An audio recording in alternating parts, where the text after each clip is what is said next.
মধ্যরাতে ৮ মাসের শিশুসহ একই পরিবারের ৩ জনের মৃতদেহ উদ্ধার করেছে পুলিশ। দর্শক, এমনই চাঞ্চল্যকর ঘটনাটি ঘটেছে মাদারীপুর জেলা শহরের আমিরাবাদ এলাকায়। এটি আত্মহত্যা নাকি নিছক কোনো পরিকল্পিত কাণ্ড, সেটি নিয়ে শুরু হয়েছে ধোঁয়াশা। দর্শক, এসব বিষয় নিয়ে থাকছে বিস্তারিত। সোমবার ১৮ মে সকালে সদর মডেল থানার ভারপ্রাপ্ত কর্মকর্তা আবুল কালাম গণমাধ্যমকে বিষয়টি নিশ্চিত করেছেন। এর আগে মধ্যরাতে আমিরাবাদ এলাকায় ইতালি প্রবাসীর একটি ভাড়া বাসা থেকে মরদেহগুলো উদ্ধার করা হয়। তারা গতকালই ওই বাসাতে আত্মীয় পরিচয় এসেছিল বলে বাড়ির মালিক জানিয়েছেন। মৃতদের মধ্যে রয়েছে মাদারীপুর সদরের কলাগাছি এলাকার চিত্তয় দাস, তার স্ত্রী ঈশা দাস এবং তাদের ৮ মাস বয়সী কন্যা শিশু। পুলিশ সূত্রে জানা গেছে, শহরের আমিরাবাদ এলাকায় বীরেন্দ্রনাথ দত্তের স্ত্রী শান্তনা রানী চন্দ্রের বাসায় দীর্ঘ ৩ বছর যাবৎ ভাড়া থাকতেন। গোপালগঞ্জের মুর্শিদপুর উপজেলার সাতপাড়া এলাকার ইতালি প্রবাসী যতীন বারের স্ত্রী মিষ্টি বারই রোববার চাচাতো ভাই পরিচয় ওই বাসায় আসেন চিত্তয় দাস সহ তার পরিবারের ৩ সদস্য। পরে মধ্যরাতে খবর পেয়ে ঘরের দরজা ভেঙে তাদের গুলো উদ্ধার করা হয়।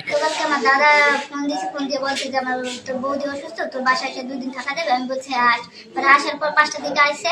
5টার দিকে আসার পর আমি এবার বাজারে চলে গেছিলাম। বাজারে চলে গিয়ে 9:30টার দিকে ভিতরে আসছি। দরজা খোলাই ছিল। ভিতরে আসার পরে যেমন আমি ওই যেটা আটকানো ছিল ভিতরে ছিল ওইটা নক করছি, কিন্তু ওটা ভিতরে যে আটকানো ছিল অনেকক্ষণ ডাকাডাকি করছি, 2 ঘন্টা ওভার ডাকাডাকি করছি, কিন্তু কোনো রেসপন্স না করায় তিরপল লাইনে ফোন দিয়েছি। তিরপল লাইনে ফোন দেওয়ার পরে দিদি বাসা দিদি আছে না, বাড়িতে দিদি তার কাছে ফোন দিয়ে বাসা গেটের চাবি নিয়েছি। গেটের চাবি নেওয়ার পরে আমার নক দিয়েছে পুলিশে। পরে আমি দরজা খুলছি। খোলার পরে ওটা ভিতরে দরজা পুলিশে ভাঙছে সাপড় দিয়ে। পরে দেখছে যে বাবা মানে রশি দিয়ে আর যে তার ওয়াইফ তবে এই ঘটনায় বাড়ির মালিক জানিয়েছে চাঞ্চল্যকর তথ্য। তিনি সাংবাদিকদের বলেন, রোববার রাত 9:30টার দিকে ইতালি প্রবাসীর স্ত্রী মিষ্টি বারই তার নিকট থেকে গেটের চাবি নিয়ে আসেন এবং তখন জানান তার স্বামী এসেছে।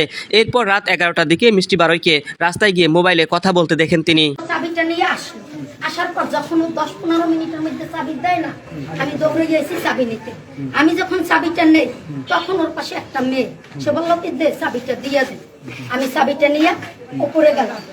উপরে যাই এখন আমি টের পাইতেছি যে ও এইখানে রাস্তায় দাঁড়াইয়া কথা বলে, ব্যালকনি দিয়া দেখতে আসি। দেখতে আমি দৌড়ে গিয়ে নিচে এসেছি যে ও যেহেতু রাস্তায় দিয়ে কথা বলে তাইলে বোধ হয় ও গেট ওই যে ইগলেট ছিল ও এখন গেটও খোলা। আমি এই কি গেট খোলা, তুই ওর না ছাড়া সে নামাইয়া রাস্তায় বিয়ে রাত্রি 11টার বেশি বেজে এখন কথা কস, যদি কোনো সন্ত্রাসী উদ্যোগ বাড়ি আক্রমণ করে তাইলে তুই কি কোনো বাড়িটার ক্ষতিপূরণ দিতে পারবি?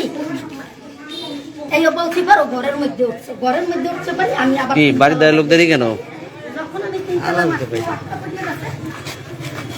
তারপরে আর আমি ওরে বললাম যে তুই বললি যে তোর স্বামী আসছে গেট খুলতে যা করছি। এদিকে ঘটনাটি নিয়ে ওসি জানিয়েছেন, ঘটনার সময় পাশের কক্ষে একাই ছিলেন মিষ্টি বারই। তার ফোন পেয়ে পুলিশ ঘটনাস্থলে যায়। ঘটনাটি নাকি তা নিশ্চিত হতে চলছে তদন্ত।